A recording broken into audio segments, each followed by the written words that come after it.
Assalamualaikum warahmatullahi wabarakatuh. Selamat pagi teman-teman. Baik, pada video kali ini kita akan membahas untuk pembuatan toolpad pada chipset keempat ini. Jadi untuk model chipset keempat ini untuk orientasi sudah sesuai ya. Kalau kita lihat dari bidang XY ini sudah sesuai. Kemudian untuk posisi originnya juga sudah sesuai, yaitu berada di tengah-tengah. Kemudian Z-nya itu di permukaan.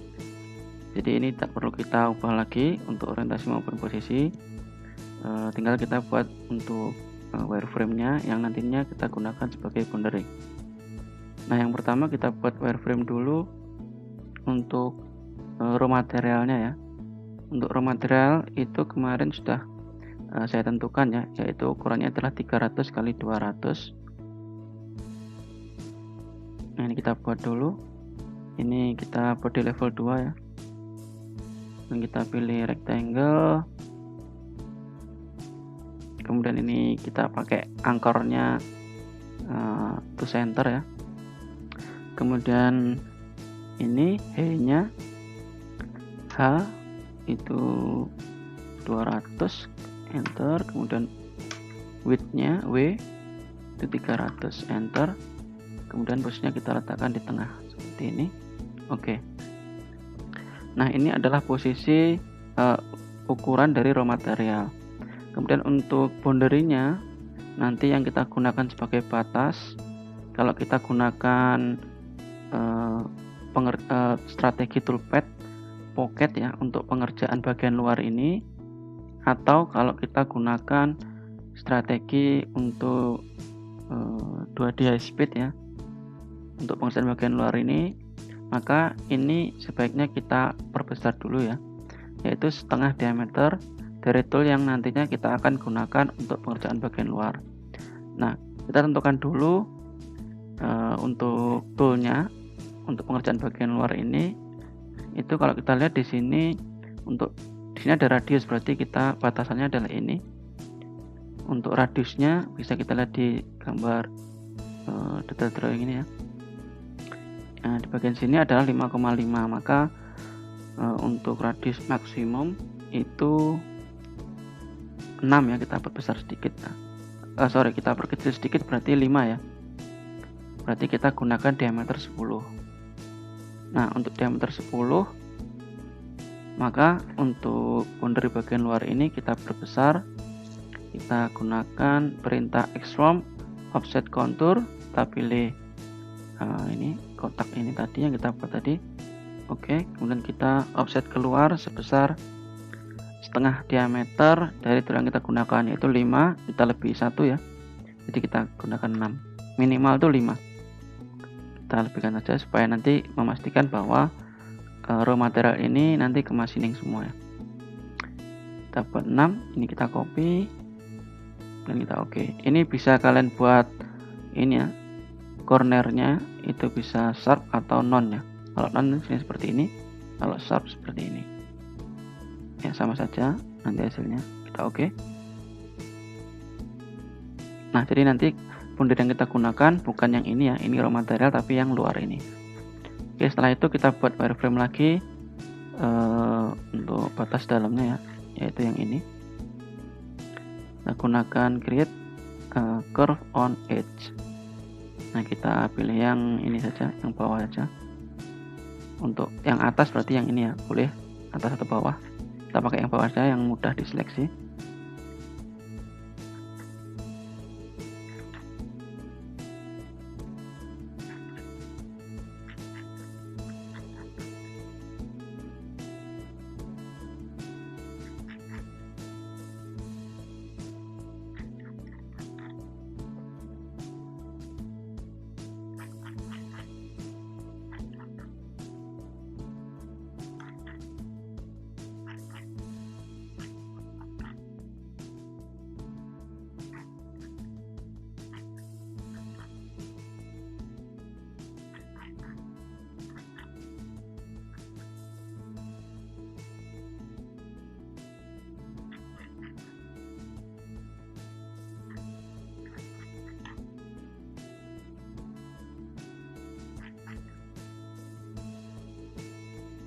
Oke. Nah, ini kita cek dulu ya.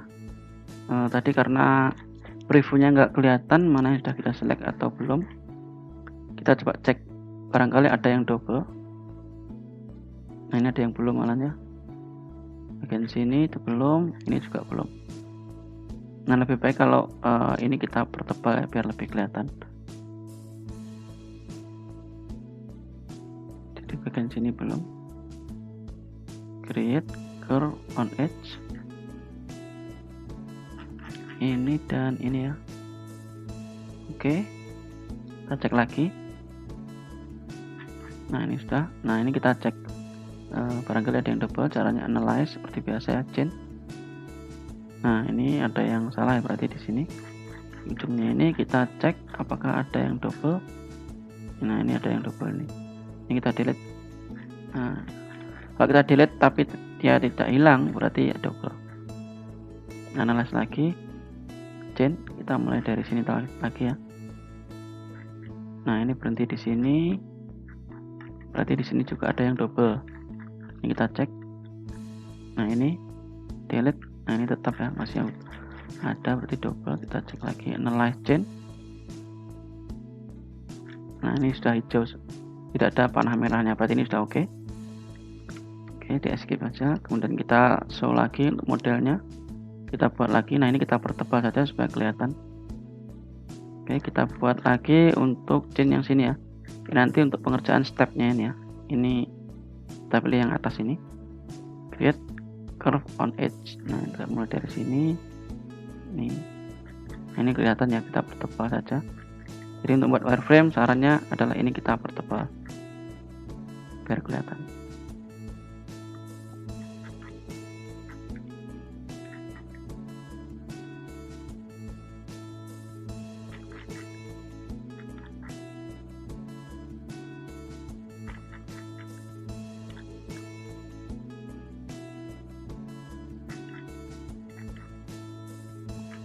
Oke, kita buat langsung. Untuk yang bagian dalam ya, yang bagian dalam kita pakai yang bawah aja, atau yang atas juga boleh, silakan.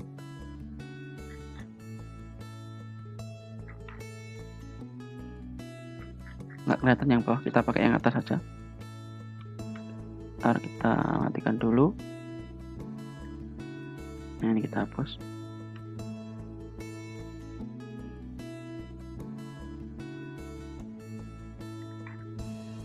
Nah, ini yang atas lebih kelihatan, kita pakai atasnya.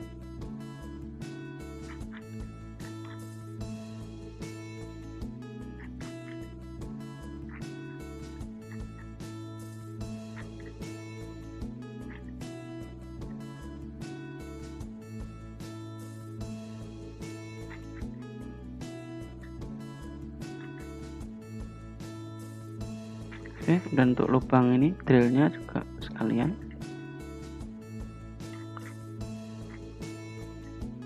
Kemudian untuk lubang yang dalam, ini dan ini dan ini. Oke, kemudian kita hide modelnya. Ini sudah semua ya. Kita cek lagi tadi yang belum kita cek, analyze chain. Nah, yang ini, yang luar ini sudah oke. Kemudian yang dalam ini juga sudah oke. Kemudian untuk lingkaran ini pasti sudah oke ya, nggak perlu dicek, ini pasti sudah oke.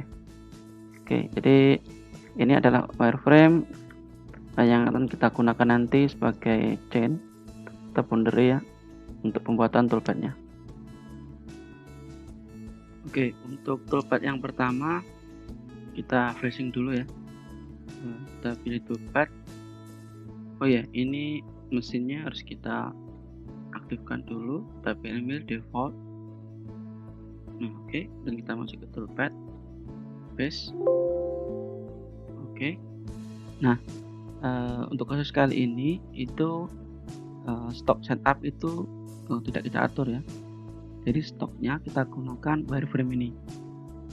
Jadi untuk toolpath facing itu yang kita pilih adalah chain ini. Beda seperti sebelumnya ya, ketika stok setup sudah kita atur, maka ini kita tidak perlu kita pilih, langsung kita oke saja, maka dia sudah langsung baca untuk stok stepnya. Tetapi karena di sini stok step tidak kita atur, maka harus kita pilih untuk ini raw material yang sudah kita buat tadi, yaitu ini ya. Klik ini, oke. Ini betul. Untuk toolnya kita gunakan indexable ini, diameter 50. Untuk insertnya itu ada 6, offsetnya 0,2, VC nya 150. Klik kanan, klik nyuto, kemudian face mill, diameter innernya 50, offset diameternya lebih besar sedikit ya, 60. Oke, seperti ini. Kemudian untuk parameternya number of loop-nya 6 ya. Oke, ini kita turn off aja. Oke, setelah itu FPT nya 0,2, CS nya 150, bener ya, 0,2 150. Oke, untuk plumb rate nya 500. Oke, kemudian ke cut parameter, kita pilih zigzag aja biar cepat. Untuk linking parameternya, tipenya default, offsetnya 0, untuk depth-nya juga kita pilih 0. Oke, jadi facing untuk depth-nya 0. Oke, ini sudah selesai untuk facing. Ini kita matikan. Nah, untuk selanjutnya, proses pengerjaan selanjutnya yaitu kita kerjakan untuk roughing ya. Proses roughing untuk bagian luar ini ya. Untuk bagian luar ini kita bisa gunakan ini pocket, atau untuk lebih efisien lagi kita gunakan 2D speed saja. Kita pilih 2D speed, kemudian kita pilih chainnya, yaitu batas luarnya ini ya, bukan yang raw material tapi yang luar ini. Kemudian untuk batas dalamnya itu yang bawah ini tadi. Ini oke.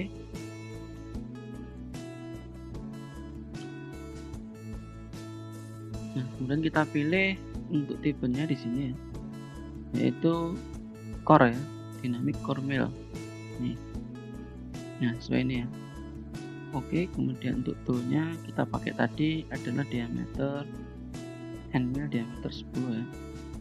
Oke, untuk floatnya karena pemakanan di sini adalah ini ya, depth-nya adalah 30 ya total ya. Berarti kita harus menyediakan tool dengan panjang float itu minimal 30. Oke, berarti ini kita isi. Nah, ini floatnya ini harus 30 minimal. Kita lebihkan aja 35. Jadi untuk di kondisi realnya nanti juga kalian harus punya end mill 10 dengan panjang float itu minimal adalah 30. Kalau tidak punya ya berarti misalkan panjang floatnya 20 ya berarti 2 step nanti. Yang pertama 20, yang kedua 10, atau dibagi 2 jadi 15.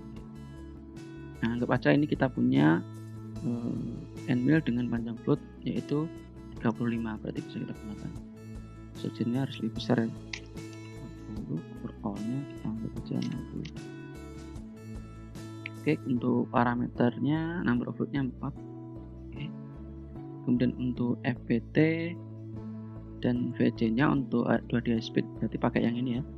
Itu untuk end mill 10 yaitu 0,08 dan 200.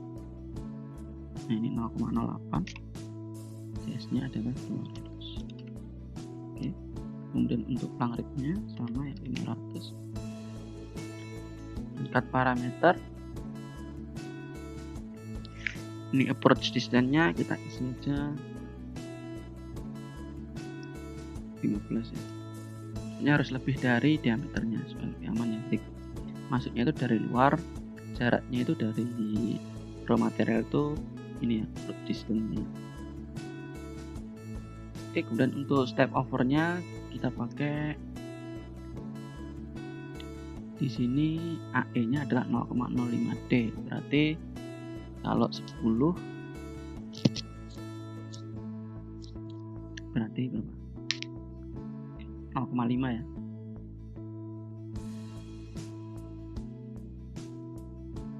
Ini kita isi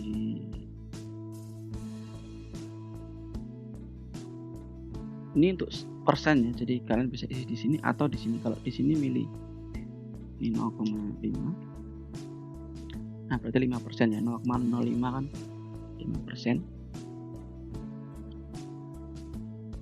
atau bisa diisi di sini 0,5 langsung boleh. Kemudian untuk stock to live on wall-nya gantung ya, jika di bagian dinding luar itu tidak ada proses finishing, maka kita nolkan langsung ya. Jadi sudah tidak ada yang ditinggalkan. Oke, kemudian untuk entry motion-nya ini nggak perlu karena dia pemakanannya dimulai dari luar ya. Ini diisi kalau dia pemakanan dari dalam, atau untuk tipe yang ini dynamic area mill ya. Ini kita biarkan saja default. Kemudian untuk linking parameternya, grid plane-nya kita turunin ya default. Untuk top stocknya 0, untuk depth-nya kita pakai absolute saja -30. Kemudian oke. Pastikan plane-nya top semua. Oke.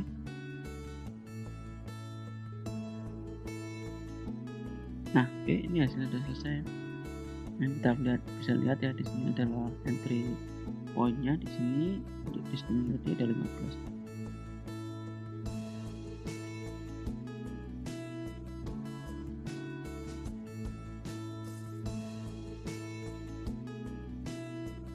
Oke, setelah itu ini kita matikan dulu ya. Nah, kita lanjut untuk pembuatan program roughing ya untuk bagian dalam ini.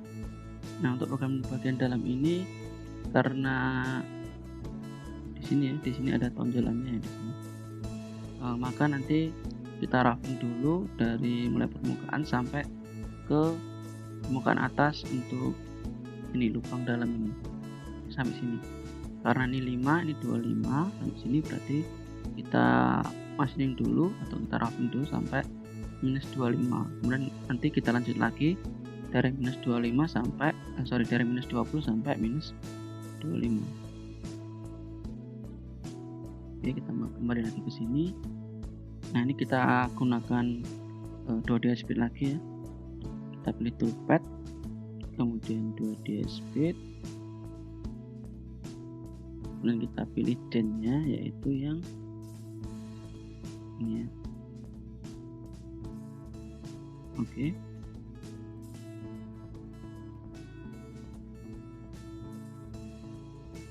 Nah, untuk toolnya itu kita gunakan, nah karena di sini radiusnya adalah 4,5, maka diameter maksimumnya adalah 9 ya. Berarti kita gunakan yang lebih kecil sedikit yaitu 8. Oke, ini kita pakai yang ini dynamic area mill. Tentunya kita pakai end mill. Untuk fluidnya diameternya 8. Fluidnya harusnya itu tadi 20 ya.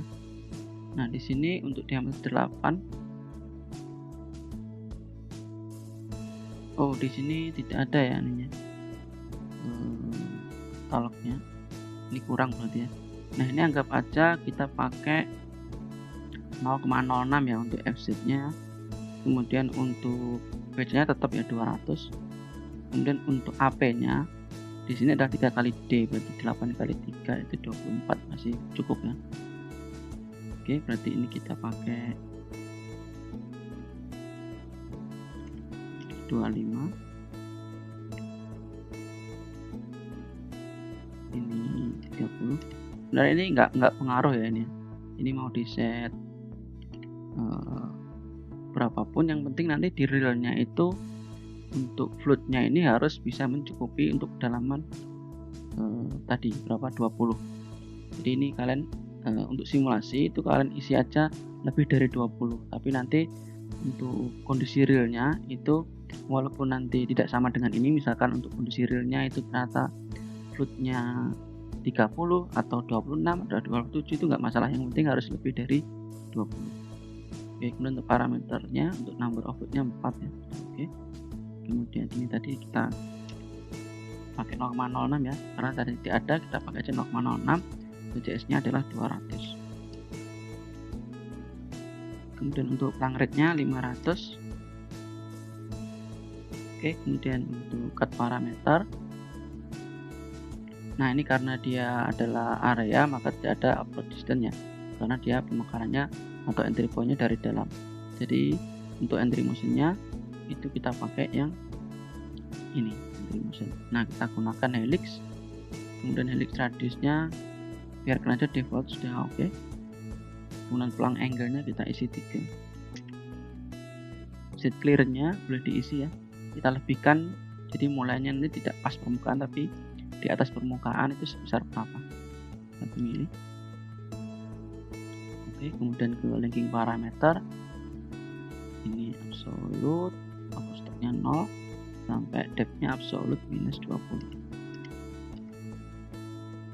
Plane-nya top semua. Oke.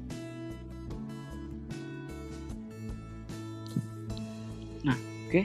Ini sudah jadi toolpath-nya. Kita cek ya untuk entry motion-nya tadi sudah jadi ya, ini helix dan sampai bawah dia baru trochoidal ini. Oke.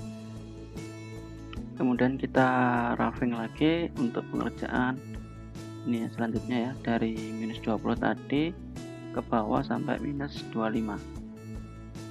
Nah, untuk dari minus 20 ke minus 25 itu untuk yang silinder ini tidak di machining ya, jadi nanti kita pilih gen ini sebagai batas dalamnya dan ini.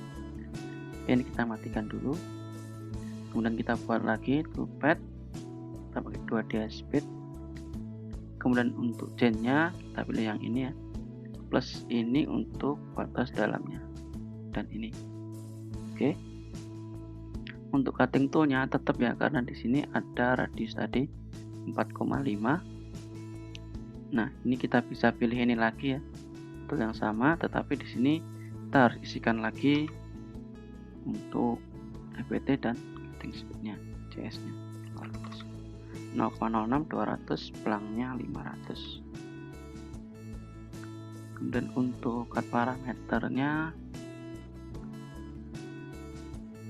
ini 5% ya, 0,4.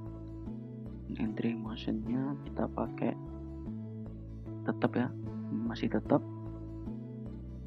Kemudian ke linking parameter, jadi ini ya, ketika kalian memakai toolpath yang sama atau pernah kalian buat sebelumnya, maka nanti isian di sini defaultnya ini itu nanti mengikuti toolpath terakhir yang kalian buat. Jadi kita tidak perlu ngisi lagi ya, maksudnya kita tinggal ngecek aja seperti ini. Nah, kalau sudah benar baru lanjut ke linking parameter.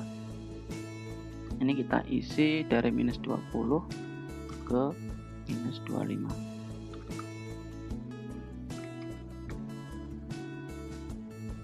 Plane-nya ini, nah ini berubah ya, kadang itu berubah kalau kita nggak sering-sering pilih ini top plane ini. Jadi pastikan untuk plane-nya ini top semua.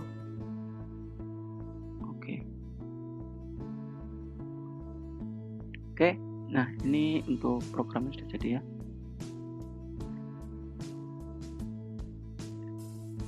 Kita lihat dari sini. Nah ini ya, ini ada entry motionnya pakai helix. Nah ini dimulai dari sini tadi ya, ini sampai ke minus 25. Nah sudah oke ya. Oke, kemudian kita lanjut dulu. Nah kita lanjut untuk ini dulu ya, kita kerjakan untuk slot stepnya yang di sini. Nah di sini ada stepnya, itu masuknya ini 1 mili dari luar, dan kedalamannya itu 3 mili. Nah untuk yang ini itu kita bisa gunakan strategi toolpath contour ya. Jadi sekali makan putar gini dengan step overnya ke samping sini itu 1 mili. Kemudian kedalamannya 3 mili. Berarti kalau kita lihat di katalognya, kalau step over kalau pakai ini kan 0,05. Oh ya, untuk toolnya dulu ya. Toolnya itu di sini berapa radiusnya? Tidak ada ya. Kita cek aja di wireframe-nya tadi. Misalnya dari atas, nah ini pasti beda ya, harusnya beda, lebih lebar ya harusnya ya di sini. Kita cek, kita klik ini, analyze entity properties. Di sini untuk radiusnya adalah 6,5, berarti kita bisa gunakan diameter 12. Atau kalau kalian mau hemat tool ya, misalkan tidak mau toolnya banyak, tidak ini ya, memperlama waktu, misalkan tool change-nya, atau ketika kalian masang tool nggak perlu setting lagi, kita gunakan aja tool yang sudah ada yang bisa digunakan, yaitu tool 10 tadi. Nah, tool 10 masih bisa kita gunakan di sini, atau 8 ya, tapi kita gunakan 10 aja yang lebih besar, jadi kita tidak perlu buat tool lagi. Nah, untuk yang ini kita buat kita pakai tool diameter 10 boleh, karena ini ya, biasanya kalau roughing itu untuk pemilihan tool itu usahakan diameter maksimumnya yang bisa digunakan di sini ya. Tetapi kalau untuk finishing itu nggak pengaruh ya, atau kalau pemakannya satu kali seperti ini, nanti kan satu kali pemakaran ya, muter ini satu selesai, tidak ada step overnya, tidak ada geser-gesernya, itu pakai diameter 10, 8 itu sama saja karena cuma satu pad ya, tidak berpengaruh ke waktu. Mungkin berpengaruh itu kalau nanti FPT nya berbeda jauh ya, mungkin ngaruhnya sedikit.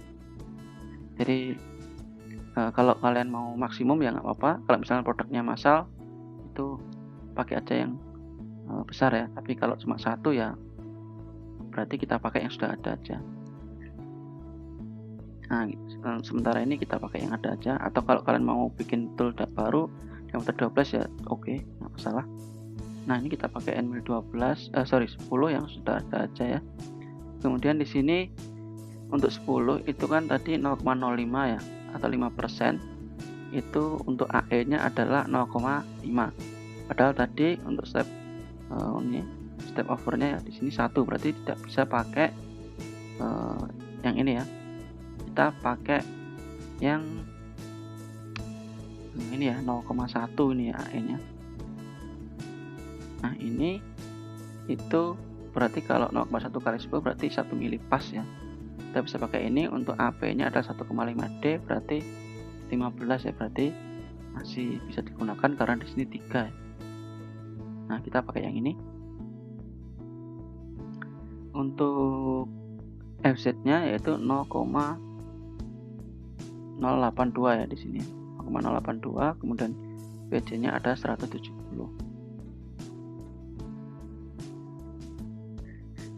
Oke, kita buat toolpad kontur. Nah, yang kita pilih adalah, jangan sampai salah ya, yang dalam ini ya, chain yang dalam ini. Nah, ini pastikan kalian ingat arahnya. Kalau arahnya ke sini supaya toolnya di luar, maka untuk kompensasinya adalah di kirinya. Kita oke.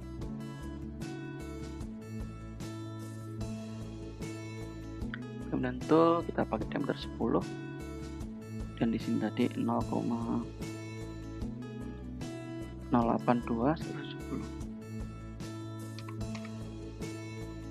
170. Kemudian untuk plug rate-nya 500. Dekat parameter. Nah, ini kompensasinya left ya, sudah benar. Kalau masih right diganti left atau disesuaikan dengan arah panahnya tadi. Kalau arah panahnya kalian ke sana berarti pakai right kompensasinya. Oke, untuk stop to lift-nya kita nolkan kalau memang tidak ada finishingnya. Kemudian depth cut-nya tidak perlu diisi karena 3 mili itu berarti 1 kali pemakanan, karena tadi maksimum adalah 1,5 atau 15. Untuk lead in lead out-nya default saja. Kemudian multipiece-nya nggak usah karena sekali pemakanan ya. Dengan linkin parameternya itu mulai dari 0 sampai ini ya, -3 ya. Ini ya, dari permukaan sini ke -3. Oke, ini absolut juga -3. Oke. Nah, ini. Nah, misalkan ini tidak jadi ya untuk lead in lead out, misalkan letaknya di sini, misalkan terlalu sempit tidak jadi, maka silahkan dipindah dulu untuk ini entry point-nya. Setelah itu kita buat untuk ini ya, untuk lubang dalam ini untuk lubang dalam itu diameternya adalah apa ini tidak ada. Nah, kita cek aja di sini ya, klik ini, analyze entity properties, diameternya 10 ya, diameter 10, kemudian diameternya 20 ya, diameter 20, maka kita gunakan tool yang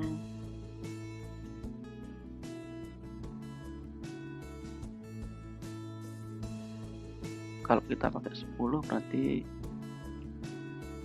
berapa itu? 10. Oh ya, ini apa namanya, kalau 10 ya, misalkan dia muter berarti kan totalnya 20 ya. Nah, ini kita pakai 10 saja. Oke. Nah, kalau kalian pakai pocket, biasanya kalau seperti ini kan sebelumnya kalian pakai pocketnya. Nah, di sini saya mau tunjukkan cara membuat lubang yang besar seperti ini ya. Selain pakai pocket, itu lebih baik kita gunakan di sini ada namanya toolpad, circle pad ini. Nah, ini kita bisa pakai helix bore. Nah, biasanya untuk pembuatan lubang besar itu tidak langsung menggunakan helix bore, misalnya diameter 10 langsung begitu. Tapi untuk step awalnya itu harus kita drill dulu. Jadi harus kita lubangi dulu, baru kita helix bore. Nah, ini kita drill dulu.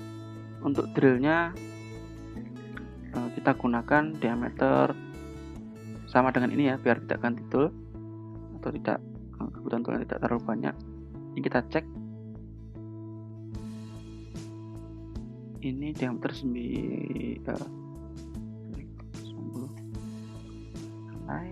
properties. Nah, ini diameternya 8, berarti kita pakai drill 8 saja. Nah, ini kita buat toolpad, drill dulu ya, drill, kemudian pilih entity, pilih lingkaran ini dan ini. Oke.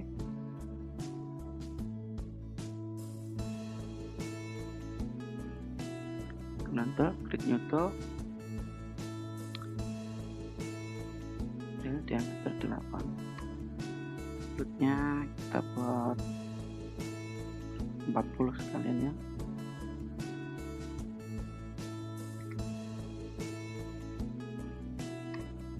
Oke, parameternya ininya 2 berapa? Oke.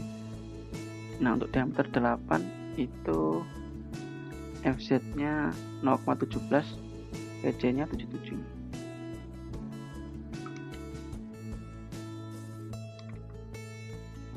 Oke, kemudian ke cut parameter, ini kita pilih pack drill, packnya 2 mili. Kemudian ke linking parameter,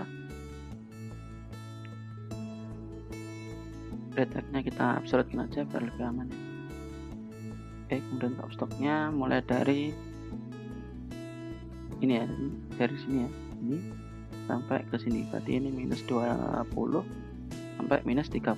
Pastikan ini tembus ya, kita tambah 10 aja berarti minus 20 sampai minus 30 ya, 40 ya, kan dari sini kita lebihkan 10 berarti 40, minus 20 sampai minus 40, minus 20 sampai depthnya minus 40 absolut. Oke, kemudian plane-nya top semua. Oke, kita cek dari samping. Nah, ini ya, ini sudah tembus. Nah, ini untuk pindahnya ini greater nyari 25 ya ke samping. Oke, nah setelah kita drill baru kita helix bore. Nah, kita bisa gunakan toolpad, trickle pad, kemudian helix bore. Kemudian untuk chainnya kita pilih ini entity, pilih ini dan ini. Oke. Untuk toolnya kita pakai diameter 10 ya, ini. Kemudian untuk parameternya itu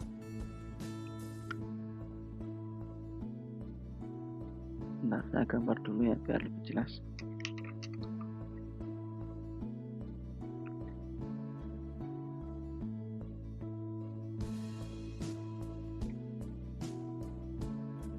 Oke, jadi tadi kan ada lubang seperti ini ya.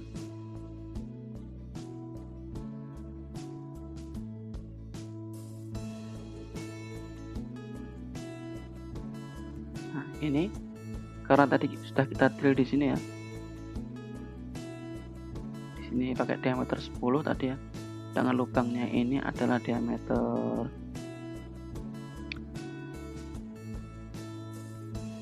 20 ya, 20. Maka sisanya di sini adalah 10, berarti tinggal 55 ya. Di sini 5, di sini juga 5 sisanya. Nah, ini 5. Nah, berarti ini nanti kalau kita pakai helix itu kalau kita lihat dari atas ya. Mari kita gambar di sini aja. Ini lubang luar, ini lubang dalam. Nah, kalau helix itu nanti dia toolpathnya itu 1 kali putaran ya, ke bawah itu spiral gitu. Nah, segini, seperti itu, muter sini ke bawah. Maka karena sekali nanti pemakanannya langsung 5 mili ini ya berarti ya. Nah, kalau pemakanan 5 mili itu berarti kita pakai yang ini. Kalau ini satu AE nya 0,5 D ya kan, berarti bisa kita pakai ini yang sini. Kalau kita pakai ini kan cuma 0,1 D, berarti kalau 10 berarti cuma 1 mili, tidak bisa pakai ini ya. Sedangkan tadi makanannya step overnya 5 mili, berarti kita pakai ini atau pakai ini. Ini juga boleh, ini 1 kali D. Nah, untuk lebih cepatnya kita pakai ini aja ya, karena untuk nilainya juga lebih besar ya di sini pasti. VC-nya 100 ya. Dan untuk apa namanya, FZ-nya adalah 0,04. Oke, kita kembali lagi ke sini. 0,4, ini 100. Rang rate-nya 500. Oke, kemudian cut parameternya. Nah, ini untuk kompensasinya itu tadi apa ya, karena saya lupa. Nah, ini kita ini dulu ya, kita lewati dulu, nanti kalau salah kita ganti. Saya lupa tadi, jangan perhatikan ya. Kemudian ini pitch-nya itu jarak helix-nya itu berapa ke bawah. Nah, ini ya, ini sama dengan step down. Kalau kita lihat di sini, kalau kita pakai yang ini berarti ini 1 kali D, berarti kita bisa pakai defaultnya aja ya, 3 mili itu masih bisa. Kemudian untuk linking parameternya sama dengan drill tadi ya, dimulai dari ini -20 dan ke bawahnya kita lebihkan sedikit saja. Kalau drill tadi kita lebihkan banyak karena tadi kan kita lebihkan 10 mili ya, karena di sini drill itu ada ini. Nah, ini ada ujung runcingnya ini, jadi kita lebihkan 10 tadi ya. Nah, kalau end mill kan flat ya, kita lebihkan segini aja. Nah, kita lebihkan 1 mili aja. Jadi ini jadi minus 31, itu sudah pasti tembus. Minus 31, dan plane-nya kita pilih top semua dan oke. Nah, seperti ini hasilnya. Ini helix ya, muter ke bawah terus kita dari samping, ini spiral seperti ini ya. Sama dengan entry motion helix ya, di pocket maupun di tadi dynamic area tadi sama ya, pakai entry motion helix. Nah, modelnya itu sama seperti itu, helix seperti ini. Nah, untuk pembuatan lubang besar itu disarankan pakai helix bore ini ya, itu lebih cepat daripada kita pakai pocket. Tetapi syaratnya jika lubangnya besar itu harus kita drill dulu. karena untuk helix itu pemakaiannya sekali seperti ini. Dan biasanya untuk helix bore itu juga biasa digunakan untuk finishing untuk lubang-lubang dalam seperti ini. Jika memang di sini misalkan dibutuhkan toleransi yang cukup ketat ya atau kecil, itu biasanya untuk finishingnya itu pakai helix bore, bukan kontur ya. Nah, kalau kontur itu finishing yang bentuknya tidak beraturan seperti ini, itu bisa pakai kontur. Kalau finishing untuk lubang dalam dan itu ada suenya atau artinya toleransinya itu kecil, itu biasanya pakai helix bore. Oke, ini untuk helix sudah. Kemudian terakhir kita buat untuk ini ya, drill untuk yang atas ini. Karena drill ini sudah ada ya, dan diameternya tadi sama ya 8, maka kita bisa copy saja ini ya, copy paste di sini. Nah, sebaiknya untuk tool yang sama itu sequence-nya atau urutan prosesnya itu harus berurutan ya. Sebagai contoh ya, misalkan di sini kan kita pakai drill diameter 8. Nah, setelah itu dia pindah ke sini toolpad-nya. Ini kita pakai end mill 10. Nah, itu ada tool chain namanya ya. Jadi pergantian tool. Nanti setelah itu pindah lagi ke sini. Ganti lagi ke tool drill lagi. Nah, ini memakan waktu. Sebaiknya untuk tool yang sama itu diurutkan. Jadi back drill ini nanti kita pindah ke sini ya urutannya. Nah, seperti ini. Jadi dari drill ini kita drill di sini, langsung kita drill di sini. Nah, itu supaya tidak ada tool chain-nya. Baru nanti helix bore ini. Nah, misalkan kenapa ada yang bertanya, Pak, helix bore ini kan pakai end mill 10, kenapa tidak diletakkan setelah ini, Pak? Ini tadi kan kontur juga pakai diameter 10 ya. Kenapa tidak di bawahnya ini? Nah, ini karena kalau helix bore itu kan harus ada drillnya ya. Sedangkan kalau misalkan dari sini kontur yang luar ini langsung kita kerjakan helix bore ini, maka lubang dalam untuk drill ini belum terbentuk, jadi itu tidak boleh ya. Sebaiknya di drill dulu baru di helix bore, makanya ini helix bore boleh terpisah seperti ini. Nah, selain itu misalkan tidak ada proses sebelumnya yang mempengaruhi proses selanjutnya, itu diurutkan saja, disamakan seperti tadi. Diameter 10, ini 10, ini 10 ya. Nah, ini 10 juga. Nah, sorry, ini 10. Tadi 6 tadi mana ya? Yang 6 tadi. Sorry, yang 8 tadi ini ya. Sorry, berarti ini 10. Kemudian ini 6, ini 6, ini 10 lagi. Nah, ini bisa dinaikkan ke sini sebenarnya. Jadi 10 langsung kontur luar ini 10 ya. Nah, ini bisa ya. Dari roughing yang luar tadi pakai 2D speed, kemudian pakai tool 10 lagi masih sama, tidak ada tool chain, maka di sini langsung untuk kontur yang stepnya di sini tadi ini. Dan tool chain untuk diameter 8 untuk roughing bagian dalam ini sampai ke permukaan sini, kemudian lanjut ke bawah itu ini pakai diameter 8 tetap, baru pindah drill 8, kemudian masih tetap drill 8, kemudian kembali lagi anime 10 seperti itu. Jadi ini juga berpengaruh ya, urutan dari toolpad ini juga berpengaruh nanti. Jadi tool chain itu biasanya membutuhkan waktu sekitar 1 menit ya. Kalau itu memang magazinnya itu jumlahnya banyak, misalkan di mesin itu kan ada tool magazine, jadi penempatan tool itu di tool magazine. Misalkan ada 24, itu kan cukup banyak ya. Misalkan jarak antara tool 10 dan 8 ini terlalu jauh ya, itu kan pasti tool magazine itu berputar untuk mencari tool ini. Putar, nah itu kalau terlalu jauh letaknya maka tool chain-nya juga lama, bisa memakan waktu sampai 1 menit. Nah itu kalau produknya banyak juga akan memperpanjang waktu. Jadi sequence ini juga cukup penting untuk mempersingkat waktu. Oke, jadi sequence-nya ini bisa diatur untuk lebih optimal lagi. Nah, kita kembali lagi ke back drill yang ini ya tadi ya, berarti ini kita edit ya geometrinya yang kita copy tadi, region all, reselect all ya, sorry. Dan kita pilih entity, kita ganti yang awal tadi ini ya, 2 ini kita ganti yang ini.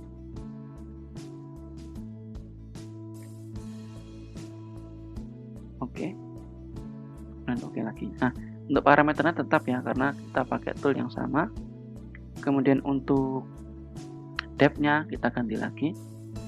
Nah, untuk depth-nya kan berubah ya, yang kita copy tadi kan dari sini ke sini. Nah, kemudian kopiannya itu untuk drill-nya itu dimulai dari ini ya, permukaan sini ke sampai ini minus 20. Berarti dimulai dari di linking parameter ini ya, dimulai dari 0 sampai minus 20. Oke. Kemudian jangan lupa kalau kita mau ngedit sesuatu, pastikan tanda silangnya ini hilang. Ini artinya tanda silang itu toolpad ini sudah kita edit atau kita ubah parameternya. Ini harus di regenerate dulu. Nah, seperti ini. Kita cek dari samping. Nah, yang ini ya. Ini ke sini. Oke.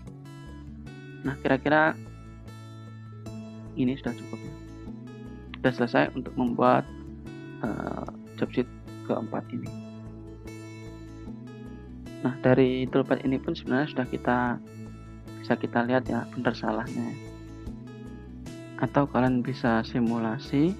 Biasanya kalau pakai 2D Speed itu lama ya untuk simulasinya. Nggak tahu kalau komputer kalian lama atau tidak.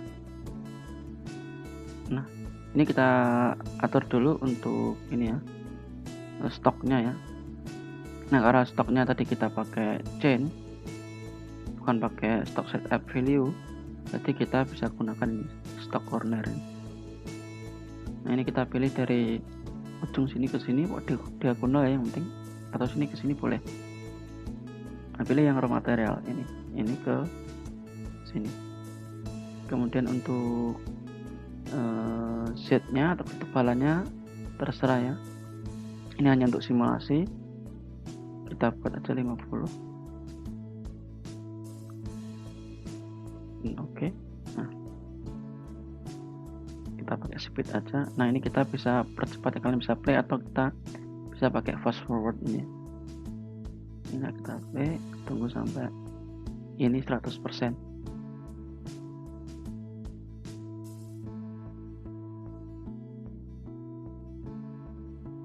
Nah, ini sepertinya sangat lama ya. Kita cancel aja. Sebenarnya dari toolpad ini pun sudah cukup ya. Bisa melihat benar salahnya. Oke, jadi seperti itu ya untuk pembuatan toolpad untuk job sheet keempat ini. Selamat mencoba. Saya akhiri. Wassalamualaikum warahmatullahi wabarakatuh.